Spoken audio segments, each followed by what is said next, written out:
So, you know what? Cambridge examiners are trained to look for something specific in every single answer. No content, no effort, and not how much you wrote. That definitely doesn't matter. One specific thinking pattern. And if your answer doesn't show it, no matter how accurate it is, it will never reach an A star. I've spent 12 years analyzing Cambridge and IB mark schemes with my team at KA Prep. And what I am about to show you in the APEX method is the exact framework that takes students from accurate but B grade answer to examiner rewarded A star responses. And if you have a Cambridge IGCSE or IB or O levels or AP or any international exam coming up, watch until the end. The difference between your current grade and A star or a 7 is probably not what you think it is.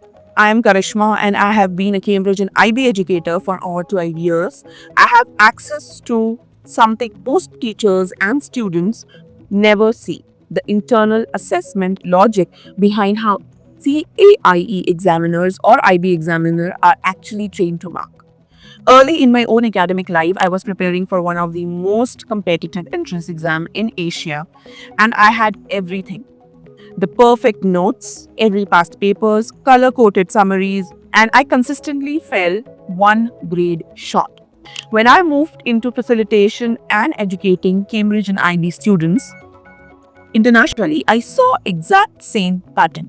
Students who knew the content genuinely knew it, writing answers that stopped just short of an A star. Student who knew the content, the one who genuinely knew it, ended up writing answers that stopped just short of an A star or a 7. It took us years of systematic marking scheme analysis and to understand exactly why, and it comes down to something Cambridge calls cognitive depth, and what I now teach as the APEX framework. Now let me show you exactly what an examiner sees when they read an A star or a 7 answers versus a B or a C or a 4 answer. Same question, same student, one will end up getting full marks and one doesn't. And here's the question. Explain how increasing temperature affects the rate of chemical reaction. The B or a C answer would be: increasing temperature increases the reaction rate because particles move faster and collide more often. It is absolutely correct. It is not wrong. But still, why not an A star? Let me give you an A star answer. Increasing temperature increases the average kinetic energy of reactant molecules, resulting in more frequent collisions exceeding the activation energy threshold. According to Maxwell's Boltzmann distribution, a greater proportion of molecules now possesses sufficient energy to overcome activation barrier, increasing reaction rate exponentially rather than linearly. Same concept, completely different mark. The difference isn't knowledge, it's architecture of the answer. This is what exam technique actually means at Cambridge level, and it's something almost nobody explicitly teaches. Two frameworks, Cambridge, IB, or any international curricula like AP, uses both, but most students know neither. The first framework is Bloom's taxonomy, published in 1956 by Dr. Benjamin Bloom. Cambridge or IB education has embedded it directly into every single marking scheme or the framework. At the bottom of the hierarchy, you have remember, understand, that is talking about knowledge, recall, and basic explanation. At the top, you have analyze, evaluate, synthesize. This is where every A star or a 7 marks or a 7 lives. When Cambridge writes, explain why or evaluate the extent to which they are explicitly testing which level of blooms you operate at. The A or a 4 answer operates at level 3, and an A star or a 7 answer operates at level 5 and 6.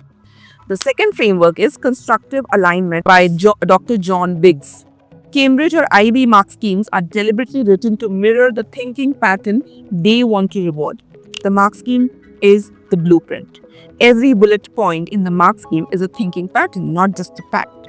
This is the single most underused resource in how to ace exams, because students treat mark scheme as answer keys instead of cognitive maps. I give you the framework. Let me tell you about Priya.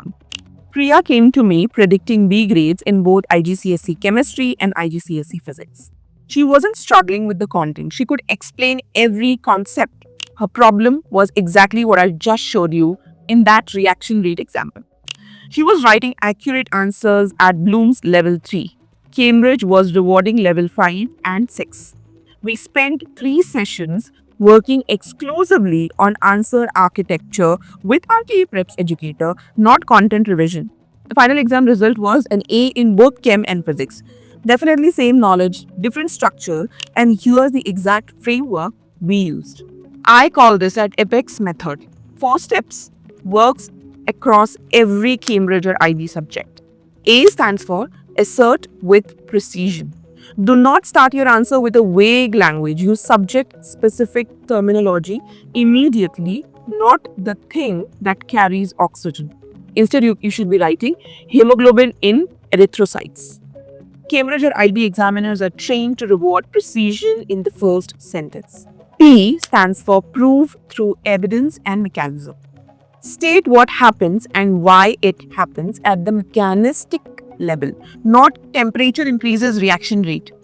You have to write increased kinetic energy raises the proportion of molecules exceeding activation energy. Give Cambridge or IB the mechanism, not just the outcome of in your answer.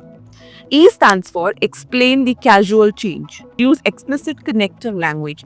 This occurs because as a result of or the underlying mechanism involves. Cambridge or IB marking schemes consistently reward students who make causal relationship explicit, not implied.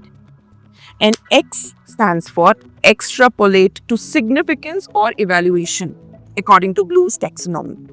For evaluate and discuss command words, this is definitely mandatory for an A star or a 7. Weigh evidence quality. Consider alternative interpretation. Reach a justified conclusion. Do not just list pros and cons.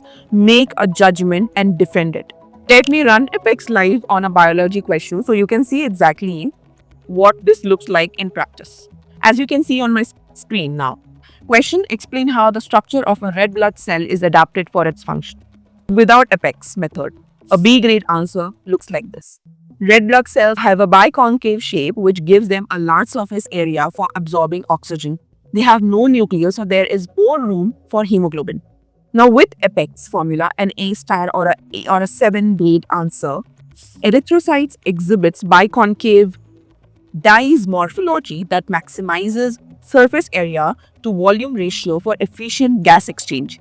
The absence of nucleus and mitochondria eliminates aerobic respiration within the cell, preventing self-consumption of and increasing hemoglobin packing capacity by approximately 33%. Then moving to explain, the flexible plasma membrane enables deformation within capillaries narrower than the cell diameter, maintaining circulatory transit while maximizing oxygen delivery duration at tissue level.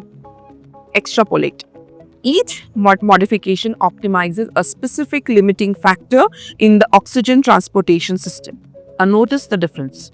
Both answers are actually correct. Only one demonstrates the cognitive depth Cambridge or IB specifically trained to reward. 3 specific language triggers from Cambridge or IB marking schemes. Memorize this. Trigger 1, precision over familiarity. A mixture, instead of writing that, write a heterogeneous mixture with distinct phases. Second, another example could be living things. Instead of writing that, you could write biological organisms exhibiting metabolic processes. Cambridge or IB rewards specificity in every single subject. The second trigger is explicit causation. Never imply, always state mechanism. Example could be X happens. Instead of writing that, write X happens because Y causes Z through the mechanism of. The third trigger is evaluative conclusion. For any evaluate or to what extent question, your final sentence must make a judgment. Not there are advantages and disadvantages, but on balance, the evidence suggests X is more significant than Y because. These 3 triggers appears on every Cambridge and IB mark schemes ever written. They are the architecture of an A star or a 7. Now remember what I said at the start of this video. Cambridge or IB examiners are trained to look for one specific thinking pattern. That pattern is cognitive depth, operating at Bloom's level 5 and 6, not level 3, definitely. The APEX method is how you build that pattern into every answer in every subject under exam pressure. Assert, prove, explain, extrapolate. Priya didn't change her content knowledge. She changed her answer architecture. A star in chemistry, A star in physics both. That was the result. So don't walk into your Cambridge or IB exam writing level 3 answers for level 6 marks. You know more than your grade shows. And let me help you prove it. Subscribe to this channel for your Cambridge and IB exam grade transformation, and watch the next video where I reveal specific exam technique mistakes that cost students entire grade. See you in the next video.